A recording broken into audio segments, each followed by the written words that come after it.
Mengapa anak-anak di tahun 1900-an bisa tidur pulas banget cuma dengan sesendok sirup batuk? Itu bukan keajaiban medis, melainkan aksi kriminal yang dikemas dalam botol kaca cantik.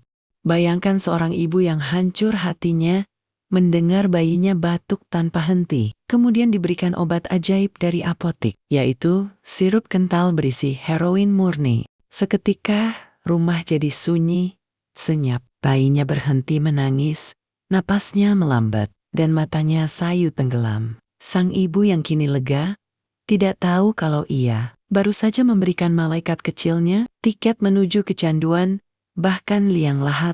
Horornya bukan karena mereka nggak tahu itu racun, tapi karena perusahaan farmasi tahu persis betapa candunya zat itu. Mereka sengaja melabelinya aman, hanya sampai masa patennya habis. Saat keuntungan berhenti mengalir, barulah mereka bilang itu berbahaya. Nenek buyutmu tidak cuma bertahan hidup dari flu, dia selamat dari perdagangan narkoba legal paling gila dalam sejarah manusia. Jangan lupa like, komen, dan subscribe untuk konten terbaru setiap hari.